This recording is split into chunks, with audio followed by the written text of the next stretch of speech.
Everyone, तो आज हम पढ़ेंगे इन्फेक्टिव एंडोकार्डाइटिस के बारे में। तो उसको पढ़ने से पहले हम थोड़ा सा उसके इंट्रोडक्शन के बारे में जानते हैं। तो हम ये जानते हैं कि सीवियस इन्फेक्शन क्या होता है। ठीक है, तो सीवियस इन्फेक्शन जो होता है ये सीवियस के इन्फेक्शन को कहते हैं। ठीक है, तो सीवियस में क्या आता है, हमारे हार्ट आते हैं, ब्लड वेसल्स आते हैं, सर्कुलेटरी सिस्टम आता है। तो इससे रिलेटेड जो भी इन्फेक्शन होती हैं वो हमारा सीवियस इन्फेक्शन में आता है। तो अब हम इनके बारे में पढ़ते हैं कि कौन कौन से इन्फेक्शन और कैसे होते हैं। तो उसमें एक तो इन्फेक्शन ऑफ हार्ट होगा। तो इन्फेक्शन जो होता है हार्ट में वो कैसे होता है, तो देखो और कौन कौन से होता है ये देखेंगे। तो इन्फेक्शन जो हार्ट का होता है उसमें पहले ये जानो कि हार्ट जो होता है उसमें कितने लेयर होते हैं। हार्ट के 3 लेयर होते हैं, एक एंडोकार्डियम, एक मायोकार्डियम, एक पेरिकार्डियम होता है। ठीक है, तो जो एंडोकार्डियम होता है वो सबसे इनर मोस्ट लेयर होता है। तो अगर इसका इन्फेक्शन होता है तो इन्फेक्टिव एंडोकार्डाइटिस बोलते हैं। मायोकार्डियम जो होता है वो हमारा जो होता है मिडिल लेयर होता है। अगर इसका इन्फेक्शन होता है तो उसे मायोकार्डाइटिस बोलते हैं। और अगर पेरिकार्डियम लेयर जो आउटर मोस्ट लेयर होता है इसका अगर इन्फेक्शन होता है उसे पेरिकार्डाइटिस बोलते हैं। अब ये देखो, जो पेरिकार्डियम लेयर होता है इसके 2 लेयर होते हैं, यानी 2 पार्ट में डिवाइड होते हैं, एक विसरल एक पेराइटल। इनके बीच में कैविटी प्रेजेंट होती है। ये जो कैविटी प्रेजेंट होती है इसमें अगर एक्यूमुलेट होता है फ्लूइड अंदर तो इसे हम कहते हैं कि फ्लूइड की एक्यूमुलेशन हो रहा है, तो हम पेरिकार्डियल इफ्यूज़न कहेंगे। तो एक ये भी इसमें जुड़ जाता है। ठीक है, तो इन्फेक्शन ऑफ हार्ट में ये इन्फेक्शन हो सकते हैं। अब आता है इन्फेक्शन ऑफ ब्लड के बारे में। तो ब्लड के इन्फेक्शन में देखो, हमारा माइकोटिक एन्युरिज्म हो सकता है, इन्फेक्टिव एंडार्टाइटिस हो सकता है। ठीक है, अब देखो हमारा डिवाइस रिलेटेड इन्फेक्शन भी हो सकता है। मान लो तुम्हें किसी ने CRBSI लगाया है किसी ने, इसका मतलब होता है हमारा कैथरेटर रिलेटेड ब्लड स्ट्रीम इन्फेक्शन हो गया है, यानी किसी ने आपको कैथरेटर लगाया है। ठीक है, उससे ब्लड ब्लड में हमारा इन्फेक्शन हो गया, उसकी वजह से हार्ट में इन्फेक्शन हो गया या ब्लड वेसल में इन्फेक्शन हो गया, तो वो सीवियस इन्फेक्शन में आ गया। इसके अलावा हमारा आता है सपरेटिव थ्रोम्बोफ्लेबाइटिस होता है। ठीक है, अब हम पढ़ते हैं ऑटो इम्यून मेडिएटेड, उसमें हमारा एक्यूट रिमेटिक फीवर आता है। ठीक है, तो अब हमें ये सारी चीज़ें पढ़ लिया। अब इसमें हम मेनली जा रहे हैं इन्फेक्टिव एंडोकार्डाइटिस के बारे में पढ़ने। ठीक है, तो अब देखते हैं इन्फेक्टिव एंडोकार्डाइटिस क्या होता है। तो जो इन्फेक्टिव एंडोकार्डाइटिस होता है ये हमारा एंडोकार्डियम लेयर के इन्फेक्शन और इन्फ्लामेशन को कहते हैं। ठीक है, आर्टिस का मतलब होता है इन्फ्लामेशन। ठीक है, तो अब देखो इसका मेन डिफरेंशिएशन क्या है, ये होता है कि माइक्रोबियल इन्वेजन हो रहा है हमारे अगर एंडोकार्डाइटिस लेयर पे, उसे हम कहते हैं इन्फेक्टिव एंडोकार्डाइटिस। अब यहाँ जो एंडोकार्डियम लेयर है हमारा उसको 2 पार्ट में डिवाइड किया है। एक जो कि हमारा वाल्व्स बनाते हैं उसे हार्ट वाल्व कहते हैं। उसके अलावा जो बचे हुए पार्ट है वो उसको एक नाम दे देते हैं हम कि वो म्यूरल एंडोकार्डियम है। ठीक है, तो ऐसे ये 2 पार्ट में हमारा डिवाइड होता है। और हमारा जो हार्ट वाल्व इन्फेक्शन होता है ये मोस्ट कॉमन इन्फेक्शन होता है, यानी ज़्यादातर यहीं पे होता है। ठीक है, होता है यहाँ पे बट मोस्ट कॉमनली हमारा हार्ट वेल्स में होता है। अब देखो अगर इन्फेक्शन हो रहा है तो उससे कुछ तो रिजल्ट बनेगा, तो यहाँ पे बल्कि फ्राइबल वेजिटेशन हो जाता है। ठीक है, अब ये जो बल्कि फ्राइबल वेजिटेशन होता है इसके अंदर क्या क्या प्रेजेंट होता है, तो इसमें मास ऑफ प्लेटलेट होते हैं, फिब्रिन होते हैं, माइक्रो कॉलोनीज होती हैं हमारी, और स्कैंटी इन्फ्लामेटरी सेल्स भी प्रेजेंट होते हैं, कुछ इन्फ्लामेटरी सेल्स भी प्रेजेंट होते हैं। तो हमारा ये बात समझ में आ गई यहाँ पे। तो अब हम नेक्स्ट टॉपिक पे बढ़ते हैं, क्लासिफिकेशन के इसके।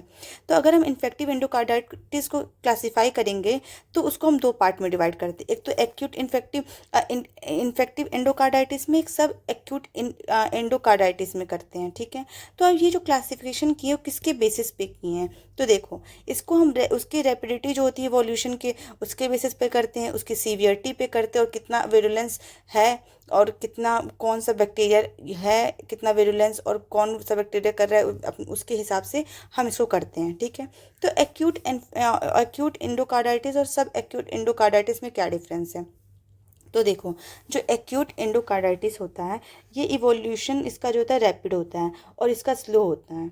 ठीक है, सब एक्यूट एंडोकार्डाइटिस का ये बहुत ही रैपिड ही करता है और ये बहुत स्लो करता है। ठीक है, अब देखो नॉर्मली जो कॉमन साइट है जहाँ पे करता है कार्डियक स्ट्रक्चर पे करता है और उसके अलावा एक एक्स्ट्रा कार्डियक स्ट्रक्चर पे भी कर देता है। ठीक है, लेकिन यहाँ पे जो कार्डियक स्ट्रक्चर है वो नॉर्मल होना चाहिए, यानी पहले से वो डैमेज या बीमार ऐसा कुछ होना नहीं चाहिए। पहले से उस पर कुछ भी नहीं होना चाहिए, एकदम नया होना चाहिए, मतलब उस पर कोई बीमारी ना हो, वो डैमेज ना हो, तो उस पर इन्फेक्शन होता है हमारा एक्यूट एंडोकार्डाइटिस का। ठीक है, अब यहाँ पे हम देखो क्या लिखा है, इन्वॉल्व नॉर्मल कार्डियक वेल्व। हम वेल्व इसलिए लिखा क्योंकि मोस्ट कॉमन वेल्व होता है, इसलिए यहाँ पे वेल्व लिखा हुआ है। ठीक है, अब देखो ये जो होता है प्रीवियसली डैमेज हर्ट पे होता है, जैसे कि जो वेल्व होगा वो पहले से डिफॉर्म होगा, इसका स्कार्ड होगा, उस पे होगा। अब दूसरी बात होती है कि जो ये रैपिड हो रहा है यानी ताकत चाहिए तो यानी कोई ताकतवर आदमी चाहिए। इसीलिए यहाँ पे हाई विरुलेंस वाले बैक्टीरिया होते हैं इन्वॉल्व, जो कि इन्फेक्शन करते हैं। यानी इन्फेक्टिव जो एक्यूट वाला है वो हमारा हाई विरुलेंस वाले ऑर्गेनिज्म कर रहे हैं, जैसे कि स्टेफाइलो ओरियस कर रहा है। अब आता है हमारा सब एक्यूट वाले में, तो इसमें लो विरुलेंस वाले करते हैं इन्फेक्शन, जैसे कि हमारा विरिडेंस स्ट्रेप्टोकोकाई, क्योंकि स्लो करना है तो अगर धीरे धीरे भी इंसान करेगा, कमज़ोर आदमी धीरे धीरे भी अगर करेगा तो काम हो ही जाएगा अंत में। तो इसमें अगर लो विरुलेंस वाला होता है तो उससे भी इन्फेक्शन हो जाता है। अब देखो, अगर कोई इंसान है उसको अप्रोप्रिएट एंटीबायोटिक थेरेपी दे रहे हैं, सर्जरी कर रहे हैं, तो अगर ये एक्यूट एंडोकार्डाइटिस का आदमी है तो ये पॉसिबल बहुत कम, मतलब ये बहुत कम चांस है कि ये रिकवर कर जाएं। यानी रिकवर भी करते होंगे, ऐसी बात नहीं है, बट ऐसा नहीं है कि पूरे के पूरे रिकवर हो जाएं। इससे ज़्यादातर मॉर्टेलिटी होती है। बट इसमें क्या होता है, ये gradually progressive course of week to month बहुत टाइम लेता है, और मोस्टली इसमें लोग रिकवर कर जाते हैं एंटीबायोटिक थेरेपी से। ये जो होता है एक्यूट वाला लेस कॉमन होता है, और 10 से 20% केसेस देखे जाते हैं। सब एक्यूट जो होता है ये हमारा मोस्ट कॉमन होता है, और इसमें 50 से 60% केसेस पाए जाते हैं। अब अब हम पढ़ेंगे पैथोजेनेसिस ऑफ इन्फेक्टिव एंडोकार्डाइटिस के बारे में, ठीक है। तो देखो, अगर हम पैथोजेनेसिस की बात कर रहे हैं तो हम स्टार्ट करते हैं रिस्क फैक्टर्स की। यानी रिस्क फैक्टर क्या है, जिनको ये इन्फेक्टिव एंडोकार्डाइटिस होने के ज़्यादा चांसेस हैं।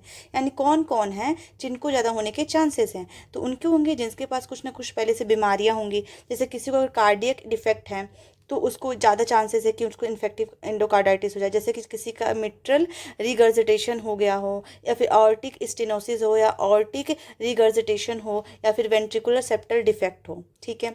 और मान लो कोई पहले से आईवी कैथेटर यूज़ कर रहा है, तो उसे कैथेटर यूज़ करने को जैसे उसके ब्लड में बैक्टीरिया आ जाएगी, अगर ब्लड में बैक्टीरिया आ जाएगी तो वो हार्ट में चल जाएगी, तो वहाँ पे एंडोथेलियम लेयर को डैमेज करेगी और इन्फेक्टिव एंडोकार्डाइटिस कर देगी। तो ये चांसेस ऐसे भी हैं। किसी की प्रोस्थेटिक वाल रिप्लेसमेंट सर्जरी हुआ हो तो उसको भी चांसेस हैं, ठीक है। तो अगर रिस्क फैक्टर पे डिपेंड करता है इन्फेक्टिव एंडोकार्डाइटिस, तो पहले की रिस्क फैक्टर है कि नहीं किसी के पास। अब नेक्स्ट आते हैं स्टेप एंडोथीलियल इंजरी के बारे में। यानी कोई इंसान है, उसका अगर एंडोथीलियल इंजरी नहीं हुआ है तो क्या होता है उसके अंदर कि जब तक वो इंजरी नहीं होता है तब तक वो इन्फेक्शन को बैक्टीरिया से होने में रजिस्ट करता है और थ्रोम्बस फॉर्मेशन करा देता है, जिससे कि इन्फेक्शन ना हो। नॉर्मली क्या होता है, इन्फेक्टिव एंडोकार्डाइटिस नॉर्मल वाल पे भी हो सकता है और डिफेक्टिव वाल पे भी हो सकता है, लेकिन मोस्ट कॉमन जो है वो डिफेक्टिव वाल पे है। अभी मोस्ट कॉमन क्यों यहाँ पे, इसके बारे में पढ़ते हैं। तो देखो, ये मोस्ट कॉमन यहाँ पे इसलिए क्योंकि यहाँ पे प्री डिस्पोजिंग फैक्टर प्रेजेंट है। यानी उसको पहले ही उसके डिफेक्ट है उसके हमारे हार्ट में, उसके एंडोकार्डियम लेयर में। तो अगर पहले से डिफेक्ट है तो कार्डियक एबनॉर्मलिटीज़ है उसके अंदर। तो अगर कार्डियक एबनॉर्मलिटीज़ पहले से है तो जो ब्लड फ्लो उसमें अच्छे से हो रहा था उसमें टर्बुलेंस आ जाएगा, वो हार्ट में ब्लड अच्छे से फ्लो नहीं हो पाएगा। अगर वो हार्ट में अच्छे से ब्लड फ्लो नहीं होगा तो उसकी वजह से क्या होगा, जो कार्डियक एंडोथीलियम है वो डैमेज होना शुरू हो जाएगी। अगर वो डैमेज होना शुरू हो गई तो उसकी वजह से क्या होगा, कार्डियक इंजरी हो जाएगा, ठीक है।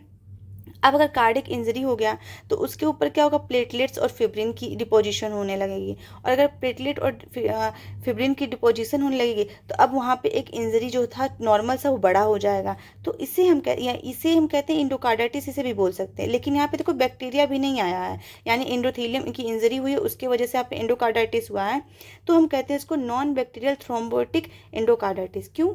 क्योंकि यहाँ पे अभी बैक्टीरिया इन्वॉल्व नहीं हुआ है, बैक्टीरिया अभी आया ही नहीं है। यहाँ पे नॉर्मल एबनॉर्मलिटीज थी तो ब्लड अच्छे से फ्लो नहीं हुआ, तो उसकी वजह से एंडोथीलियम लेयर डैमेज हो गया, वहाँ पे डिपोजिशन होने लगा, उसकी वजह से एंडोकार्डाइटिस हुआ। लेकिन बैक्टीरिया की वजह से नहीं हुआ, इसलिए नॉन बैक्टीरियल थ्रोम्बोटिक एंडोकार्डाइटिस है, ठीक है। समझ में आ गई बात।